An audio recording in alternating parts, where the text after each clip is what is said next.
Hey y'all, welcome back. I am your host, Lynz Piper-Loomis with I Am Silent No More. And today I am live on site with my dear friend, um, Peter, and he's joining me here, dear friends. And his wife is behind us, Blanche, but you don't get to meet her today. But anyways, I want you guys to hear about the exploitation of farmers in America. And this guy is a subject matter expert in this. I'm just going to let you introduce who you are and kind of your background. Okay. Thank you so much, Lindsay. I want to start off, you know what? I used to farm in Africa, or I stayed on a ranch in South Africa for 47 years. I relocated to the United States 3 years ago, and I'm helping a church to start up a farm. And and I'm at this moment, while I was looking at all this stuff and the farming stuff, that's my passion. I like farmers. I like farming. I like preaching. So while I was in the US, I learned a lot of the farming ways in the US, and I could compare stuff that I had in South Africa and the stuff that was in the US. My family comes from a farming background. My grandfather was in charge of selling corn in South Africa from 1965 up to probably in the 70s. He was in charge of the government projects, getting contracts all over the world. So farming is in my blood. And if you're a farmer, you know what I'm talking about. It's a passion. It's something that I love. Yeah. Thank you, Lindsay. That's a little bit of my background: farming, cattle, sheep, corn, sunflower, soybeans, all of that. Yeah, so it was interesting because they've become dear friends of ours since they've, become missionaries over here in America. And well, since I've met them as missionaries over here in America. And what's interesting is we're having a conversation at an event down in Florida, and they actually went to Mar-a-Lago with us. And I was listening to all of these things that he started describing that we're actually going to be talking about today, and I was blown away. I was shocked, and I was thinking, if if he can find this out just by being over here for the last few years, just think about what is happening with the farmers here and what they're going through. And I think it's really important. I haven't heard anyone else talking about this at all. And so this is what I would refer to as a subject matter expert in this way. So tell me a little bit more about what you did with the farms over in South Africa and how much you managed and I mean, I don't have the farming lingo, you have that. So help me out here. Well, Lindsay, we were doing about 16,000 acres of land. I had about 6,000 acres of corn, and I was having cattle and sheep. We had about 1,000 head of cattle, 2,000 head of sheep. I had 21 people employed on the farm, and it it kept me busy. I mean, I was not doing so much work at that stage physical anymore. I had a lot of people working for me. When I started out, my dad gave me a one-row corn drill many years back when I started out, and we did about 300 acres of corn. But over time, the farm expanded, and we were busy growing and growing. So for 27 years on that farm, we grew a lot. I mean, the corn, and I'm on this. My wife liked the cattle and the sheep. I liked the corn and soybeans. So we were supporting one another with that. But I had a lot of background on that. I will say she's the only woman I've ever met that is a midwife for cows. It's when I talk to her and I hear about what she's doing, I'm like, oh my gosh, I don't know if I could stomach that. I would if I had to. But anyways, um, yeah. So I want to talk to you a little bit more about what you found out when you started doing research because you've done a lot of research. And by the way, I'm not going to specifically myself call out any specific companies or anything like that. This is based on his own research and what he's doing. So I'm literally turning the mic over to him so he can share with you what he's found out. So, Lindsay, when I started out, I mean, I had to help the farm or the church starting up the farm. And the more I got into pricing and I was looking at the prices in the US, I realized, man, something is off here. Like, for instance, we had big John Deere tractors in the United States, and I'm not calling out the company just because I want to call out the company. It was just I had info in South Africa on what a John Deere tractor is costing, and so I asked some of my dealerships in South Africa to quote me on a, like for instance, on an 8R250 John Deere tractor, a price on that in South Africa. And when I got a hold of the price in South Africa, I asked people in the United States to quote me on that same tractor. And that tractor, they're all coming from uh, Waterloo, Iowa. And the tractor in South Africa, shipped to South Africa, is about $262,000 for that tractor. But that same tractor in the United States is $489,000 for that exact same tractor. So the farmer in the US that gave me the quote from John Deere, he got a special discount because he's a big farmer. He's a big, and so he gets a special discount. So even if I take that off the discount, he's still close to $400,000 for that tractor. So my concern was, why are they paying double in the United States for a tractor that's manufactured in Waterloo, Iowa? Why is the South African farmers getting? And I don't want South African farmers to suffer because of what I'm saying. I mean, but it's just, it doesn't make sense. Why is the American farmer? And you have something on your tractors. They call it. I've wrote it down. Let me see. Selective catalytic reduction unit on your tractor, so you can have clean air. That's the only thing you have extra on your tractors that we don't have in South Africa. But that thing is only $13,000. It should not add up to double the amount of money on that. Wow. So that was my concern. The farmers are paying double for their tractors, and it's your own company. John Deere is your own company. I mean, it's manufactured in the United States. Your people should, or the American farmer should get more or better prices for that.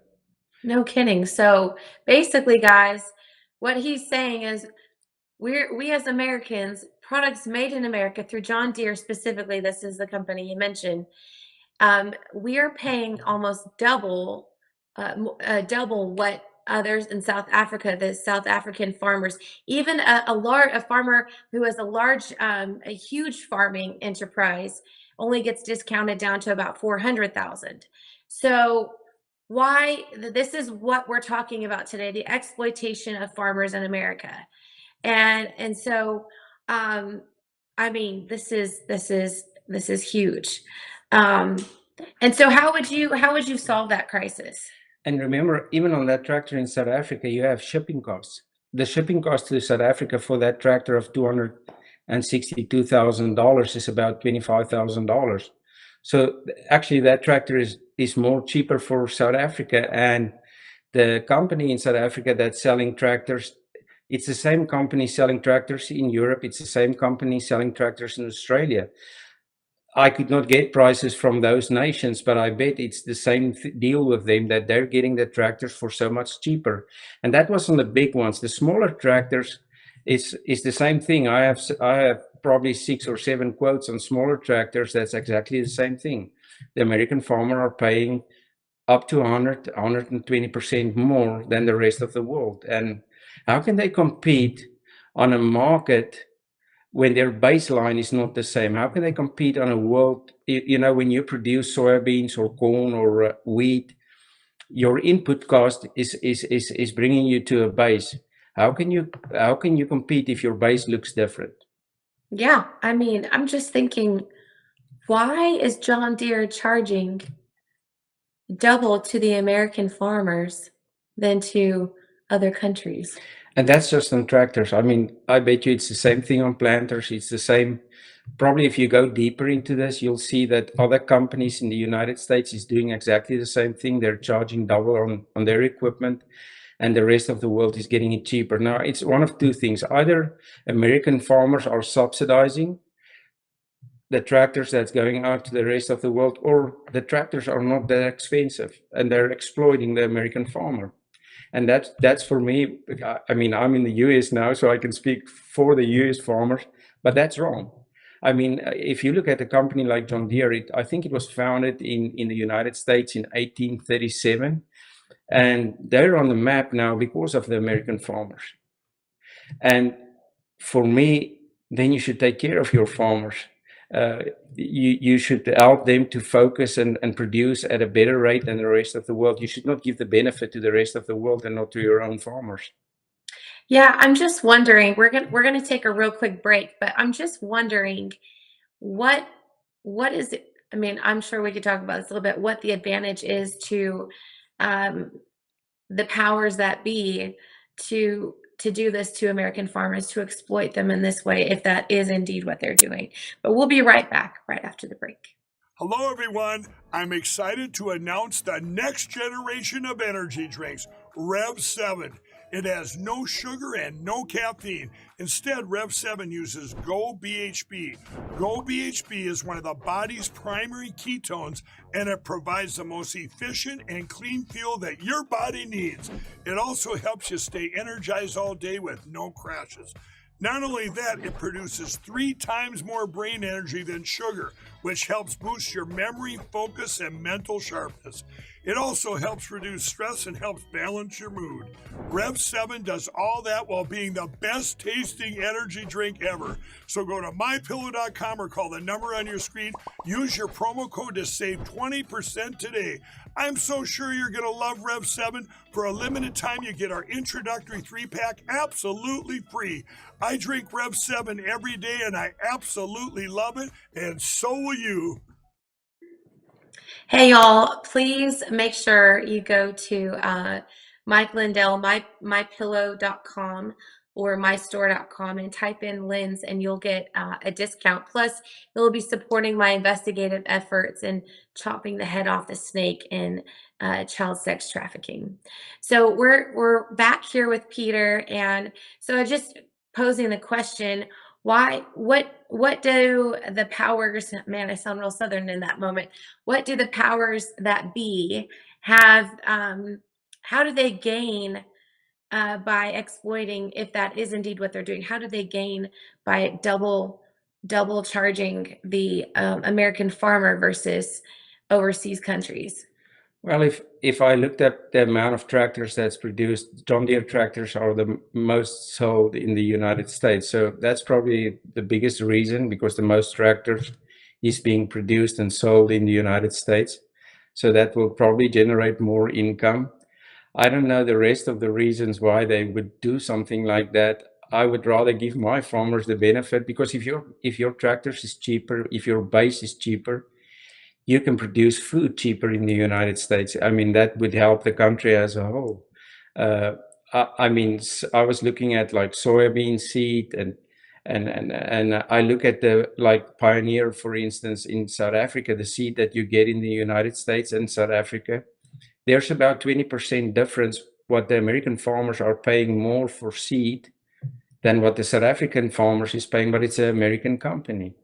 And then the benefit that a South African farmer is getting, he can produce, he can multiply his own seed. But by law in the United States, you cannot multiply the seed. So you're forced to buy the seed every season from the company.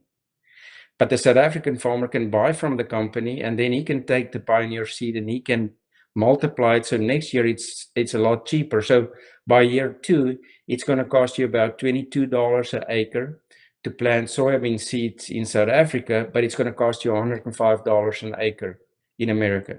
So that's 5 times or 4 times more, 5 times more than what the South African farmer is paying to So multiply. so basically, if I'm understanding, is a Pioneer seed like an heirloom seed? It's like it's the brand. It's like a Okay. Monsanto, or that's the brand of the seed, but Okay. it's an American company, Gotcha. Pioneer. So basically, if I was a farmer, what you're saying, so I can put this in my own thought process, is I go out and purchase a seed here in America as a farmer, and then I have to go back the next year in order to plant seed for the next season. I have to buy more seed. I can't reseed off of what I already have. Yes. So you have to buy fresh seed every year. They will allow you to keep a small amount back for animal feed, but you have to buy fresh seed, and every year you cannot multiply and use your own seed. And by law, they force you, or they will fine you if they catch you doing that. They will fine you. But in South Africa, you're allowed to take Pioneer seed, multiply that, and I think they charge you like $5 an acre to multiply that you have to pay. But I mean, still, we get back to the base price where the American farmer is producing and what the rest of the world is producing. We're selling on a global market, but we're not starting on the same platform. The American farmer is behind on that platform. I mean, I was reading up, the American farmer is 3.5 times more, and I mean, now I'm getting it deep, is 3.5 times more likely to commit suicide than the general population. It's because they're under a lot of pressure.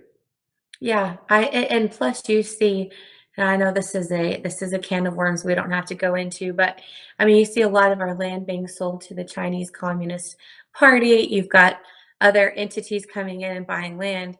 I can't I don't think I can go into China and buy land to farm it. It's illegal. They don't let us do that. And why are we doing that here in America? I know out here, even in South Carolina, we've had if I'm correct, I think a part of our land has gone to China, Chinese companies. So just that alone infuriates me. But now you're telling me, even just to produce food, the farmers are going to always stay behind with the way that the laws are right now. And the way that there's no protection. Like I was asking guys, can I bring a John Deere tractor, import it from South Africa, pay $20,000 to ship it back to South Africa, that same tractor, and or ship the tractor from South Africa to the United States? So that tractor is going to be like $280,000 once it gets here. They will not allow me to ship that tractor back to the US and sell it to farmers for 25 or 30% less than that what they were going to pay for, because there's a law protecting the company not to bring that tractors back into the US. So it's the only people that's getting the benefit is the people on the outside. I wonder how many of those politicians that help pass those laws sit on those boards and those commissions, pocketing things, and they're, pocketing money off of farmers' back. So you're actually hearing straight from the horse's mouth, metaphorically speaking, of course, about what's happening here. Tell me, I know you've done other research. Tell me more about what you found out about. It's the same with medicine that you get from Japan. You're importing medicine for cattle and sheep. And I did the same thing. I was asking South Africa to quote me on 500 milliliters of the same product in the US, and it's half the price. So everything you get, it's like 30%, 40%. It's a big difference. It's not like just 5% or 3%. And I was thinking, as the Americans, you're buying bulk, so you're in a position to buy a lot more than South Africa. So your negotiation deals should look a lot better than South Africa. And I'm not trying to belittle South Africa, but it's just in reality, if somebody's buying a lot more, normally companies will give you a discount because you're buying more. And for me, it's why is the Americans not getting that discount? Who in between is making the money?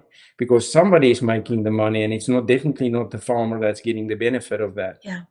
So I'm guessing if there's a big pharma for, guys, I'm just tongue-tied today.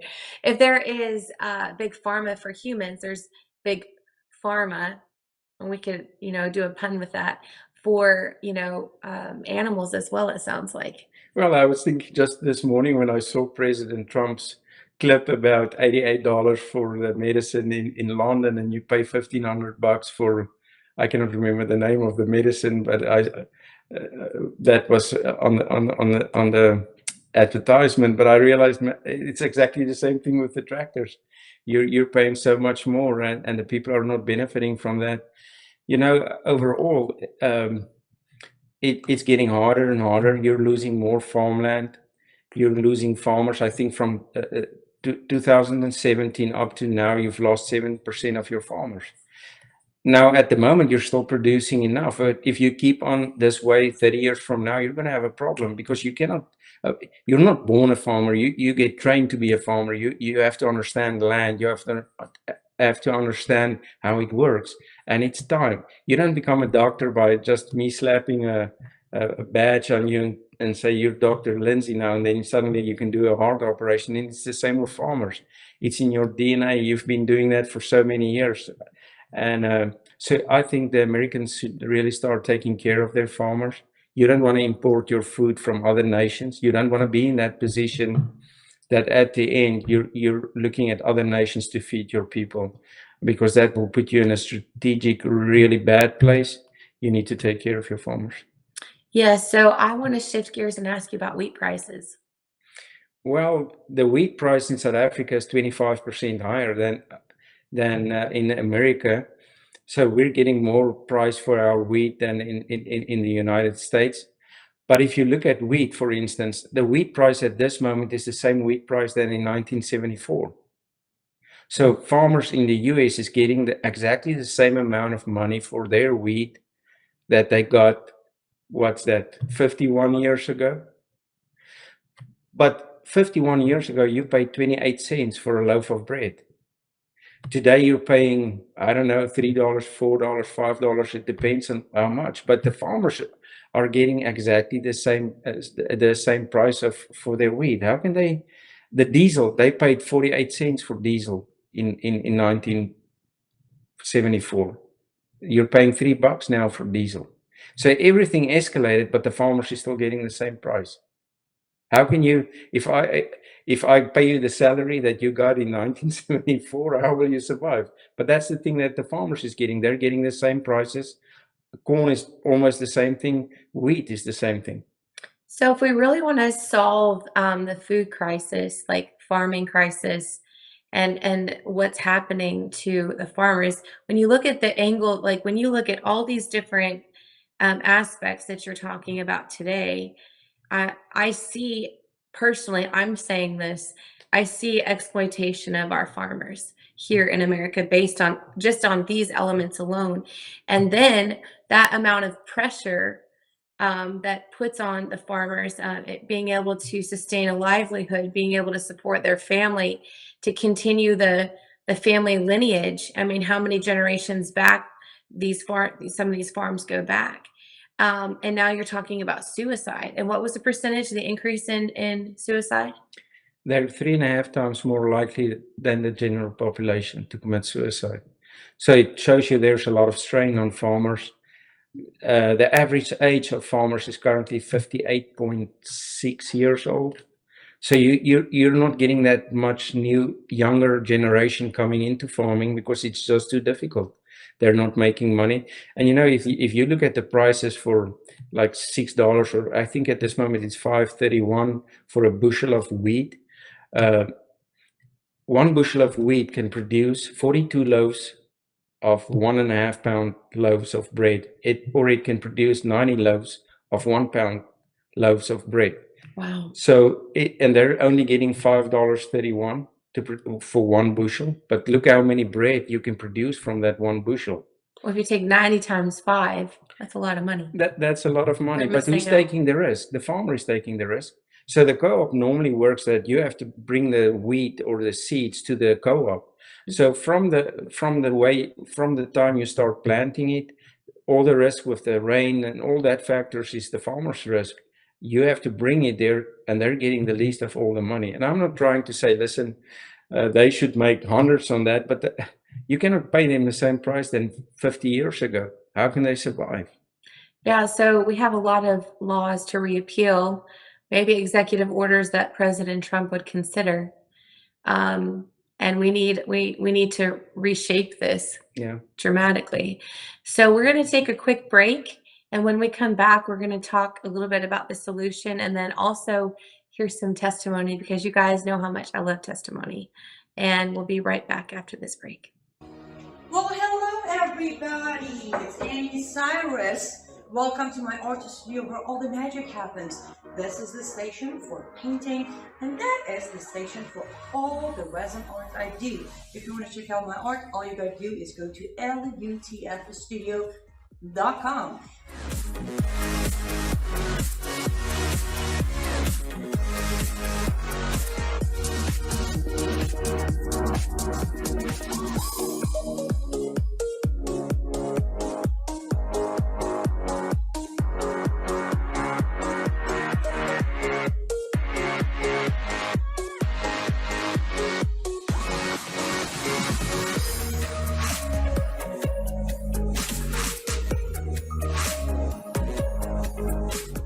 go finish this painting, but I'm sure, or at least I hope, I'll see you at lutfthestudio.com. Hey guys, welcome back. So we want to make sure that we're putting American farmers first. That's what the whole point of this is all about today. So let's talk about asparagus. Well, I had a friend, he's farming in Saluda, South Carolina, and they've been farming asparagus for many, many years. And the other day I was with him on the farm, and he explained to me, he said, Peter, I'm going to stop farming asparagus. And I mean, his grandfather did that and his dad did that. So it's like for many generations, they've been doing that. And I said, well, why are you stopping with the asparagus? He says, and he showed me the box of asparagus, and he said, the labor on that box is costing me $18 to produce that box of asparagus. Now, I think there's 6 bundles of asparagus inside that box. But he said those asparagus is coming through the borders for a box is like $12. He says with $18, he's just paying the labor. He's not making any profit. And I asked him, how can that work? How is it possible that you can have produce coming into the US and you're not making it for the same price? And he says, well, a lot of people outside, they're using child labor, or they use people that works in jail. And so their labor is almost for free. And they don't have that free labor on this side. So how can you compete? If you're bringing in produce from other nations that's half the price for labor, your farmers will not survive that. How is it free labor on the other side? Well, if they use criminals in jails to cut the asparagus, the farmer is not paying for that, because it's like, what do you call it? I have no idea what they call when they're criminal labor. I'm on my 3rd language, so if I'm running out of words, you know why. But the same other nations are exploiting children to work in their fields, and they can produce for so much cheaper. But you can bring it in, but you're cutting off the legs of your own farmers. How can they survive? This is insane. Absolutely insane. So obviously we need hats that say "Make US Farmers Great Again." And I really think that this message needs to be shared. So if you're watching this live right now, whether it's on Rumble or X, please make sure you get this message out, because I know there's farmers speaking up, but this is details of what's happening now. You guys help build models of helping people to build successful, or how would you word that? I don't want to misspeak. Well, meaning on farming, building. So I think a lot of things that we focus on in the farm, and we did the same in Africa, is to see where are you leaking. The farmers that I spoke to in the US, some of them are so busy, they don't have time to sit down and look at a budget, because they're working every morning till night. In South Africa, I was a little bit in a different position because I had a lot of people working for me. I could spend time on the budget. That's why I could find out there's things like the tractors that's overpriced, because I had time to shop. I had time to go and investigate what are you paying in the US. For most farmers, they're struggling with that. They don't have time to sit down and see where they're leaking or where they're losing money. Or even with diesel. I mean, I remember the one farmer in Oklahoma that I was sitting with, I was helping him. And I said, listen, you're burning so much diesel. I was doing 6,000 acres. You're doing 2,500 acres. Why are you burning so much diesel? And I asked him what was all the, is he doing ripping, tilling? Is he doing disking? And so I compared with him what I was doing in South Africa, and he was way over the amount of diesel that he was burning, but he was using old tractors. He said, but I cannot afford the new tractor. So if you can come down on half the price on the new tractors, he can probably afford that. But the new tractors is so much more fuel efficient than the old equipment that he was using. So we're helping people to look into their business and say, listen, maybe you need to adjust this. Maybe you need to stop that. You're leaking there. And just, it's always good to have somebody on the side. I had farmers that was very successful in South Africa that I allowed to speak into my life. Because sometimes we think we know it all and we don't. And I'm grateful for the people that helped me to go from 300 acres to 6,000 acres in South Africa of corn, just to change my mind and think differently, because there's a way forward. And definitely wise counsel is so imperative, especially with people who have lived life longer than you or have worked in that field longer. I know that in politics, because you guys know that's my one of my hats. Um, I've had people who've been in the business a long time, so to speak, but they were really bad counsel, and some of them just it was horrific. But then there was people that were a part of what I was doing, what I'm doing now, that have been incredible, and they have leap years ahead of me. But now, because of their wise counsel, I'm navigating through things differently, and I'm seeing an expansion and a growth versus the other people who were more concerned about themselves and more concerned about what was in it for them. Of course, it's a dog eat dog world in politics. I'm sure it's the same way in every societal sphere of influence. I wanted to talk a little bit more about your testimony. I wanted to save time for that because I think the story is so powerful.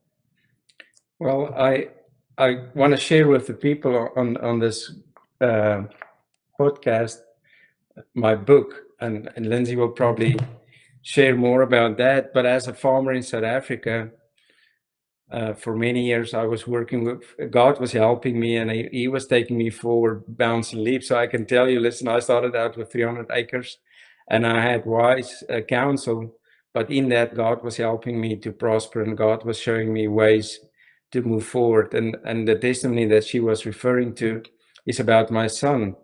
In 2018, my son, so we lived on a farm, and he was in boarding school in a big city, and he bought one of these laser lights, and he was playing with this laser light, and some of his friends was playing with this laser light, and they were taking that light, and they were shining into their eyes. And my wife said to my son, she said, Henry, don't do that, you're going to damage your eyes. And he said, yes, mom. And she left, and between the three boys, they decided they're going to take it a little bit further, and so they timed one another who can look into that laser light the longest. And my son, he is very competitive, and he won the bet. And the next day, my wife took him to boarding school, and he could not see. He was like, Mom, something's wrong, I cannot see. And as a farmer, when you work with welding, we call it arc eyes. So if you look at that bright light, and we were thinking, because he cannot see, that it's the same than welding, it will take a day or so, and then you'll get over it. But that afternoon, he phones us. I cannot see. He's afraid to cross the street at boarding school because he cannot see where the vehicles is at. And he said, I cannot read. I cannot see on the board. And I had a friend that was a optometrist, and I phoned him, and I said, listen, I'm going to send my son to you. Please check for me what's wrong with his eyes. And an hour later, he phoned me out of the city, and he said, Peter, there's a big problem with your son. He has lost 100% of his left eye.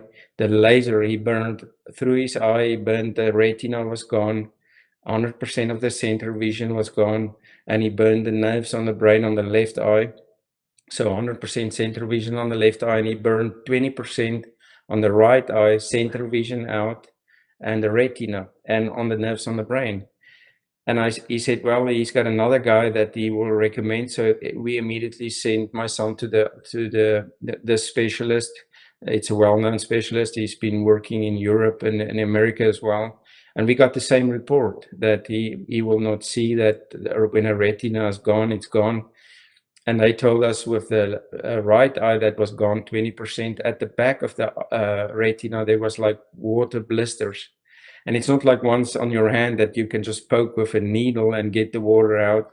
So the water blisters was there, and they said over time that water blisters is going to put more pressure on the retina.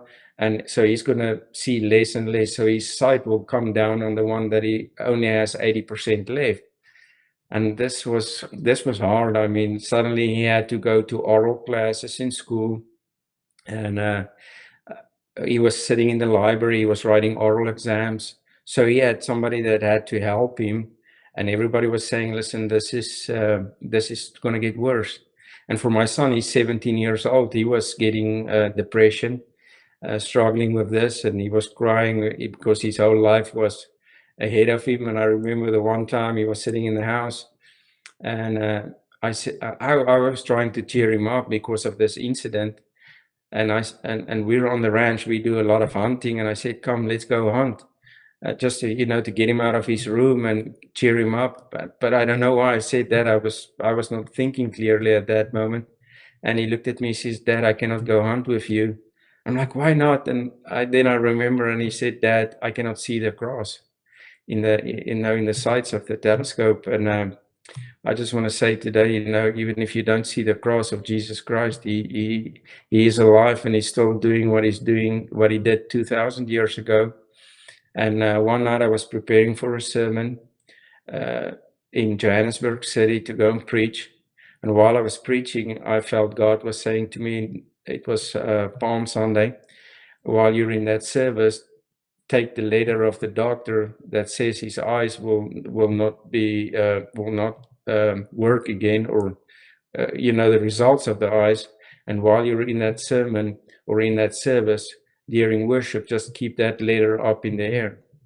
And I did that. I went to the service. I held that letter of the doctor that said 100% gone left eye, 20% right eye.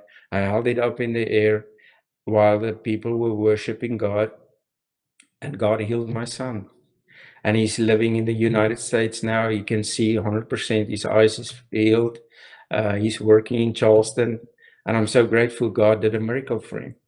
That's incredible.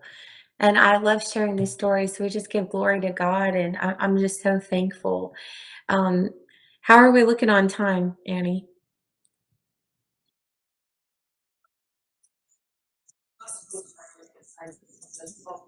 Perfect. Just checking in on our time.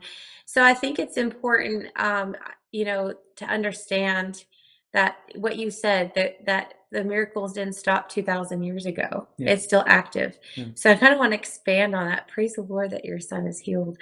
So you mean to say when Jesus said in John, I think it's John 14:12, greater things than me will you do, that we're supposed to see the dead raised, the sick healed, and demons cast out?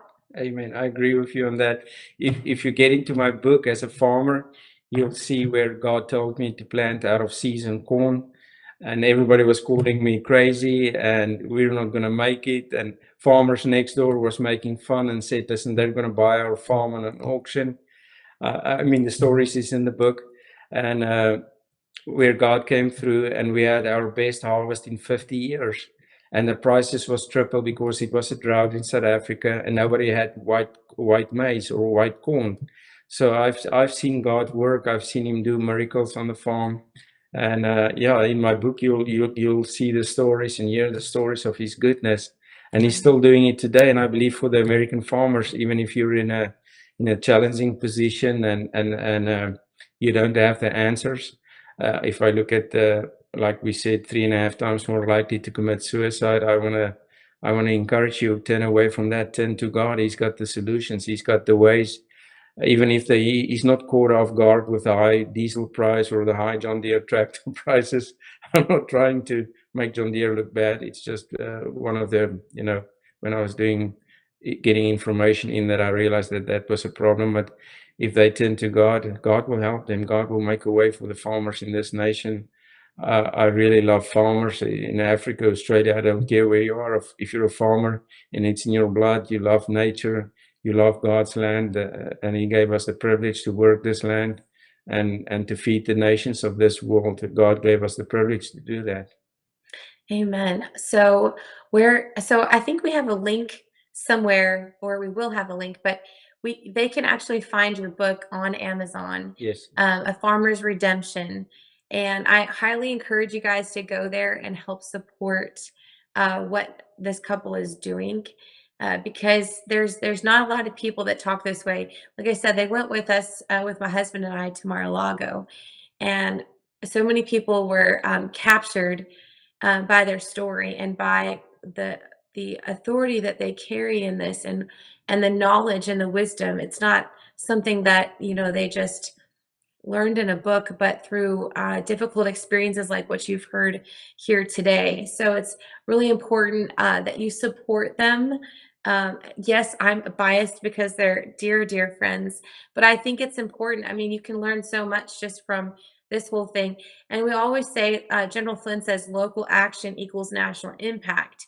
And so he's given you some tools, some how to go and research whatever. If you're a farmer or you have friends that are farmers, share this with them to go and find out what other places, what other countries are paying versus what, you know, you're paying here in America for supplies, seeds. And it sounds like we need to make some changes legislatively at the state level and at the federal level on the seed and other things, obviously. I think so too, you know, for them to benefit on that. And to, with tariffs, you need to stop the cheap food from coming in. You need to preserve your own farmers. If they can come down to the lower prices on the equipment and the input cost. I mean, a braid in South Africa currently costs you $1.20 to produce. So, and that's the high end of the braid in South Africa. The very expensive braid is like $1.25. So it's possible to bring food prices down the moment you bring the input cost for the farmers down. We can make the food cheaper in the US, and you can protect your own farmers. Yeah. So I really think that we have to go after this. So if you're watching this, make sure you check in the legislation that's at your state house. Look at it's really simple to go to, if you're in South Carolina State House. You can go look at legislation. You can type in keywords on those websites, farming or whatever. You can also look at the federal. You can write the Department of Agriculture in our own country and ask President Trump to repeal some of these horrific laws that are exploiting our farmers, and we can make U.S. farmers great again. So make sure you go grab the book. I'm going to just have it right here. Go grab the book. Yes, we're in the same room. There. I'm sorry, guys. I'm trying to get up on the camera. And support them. And if you have not been, you know, tuning into some of these episodes, you can actually go to my Rumble channel and go to my website. My domain was taken or whatever. I've just had some issues right before I went to our last event with America's Future. So I purchased the domain lynz.ai. So you can go there. It'll take you to my website. You can subscribe to the newsletter. You can also become a monthly contributor or one-time contributor to help support the investigative work that I'm doing. We will have an exclusive story breaking in the next couple of days. We have a new contributor to the website, and it's going to blow your mind. It is going to blow your mind. Is there any other words that you want to leave with the listeners today? Well, I want to tell the listeners, support your farmers, pray for them, and help them to move forward. I mean, if you have people backing you and you have I mean, this nation is very pro farmers. If they can back the farmers and get in behind them, we can see a lot of good things happen in the United States. Amen. Well, thank you guys so much for tuning in. I really appreciate you.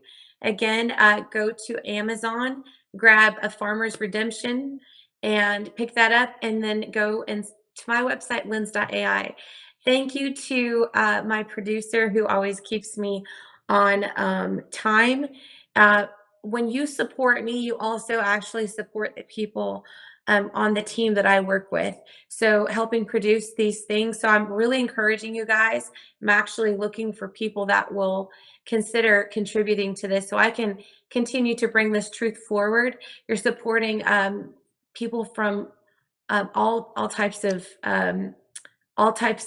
positions. I've got someone volunteering to keep me in alignment with my schedule and all of that. I've got a number of investigations going. So thank you so much. God bless you, and God bless the United States of America.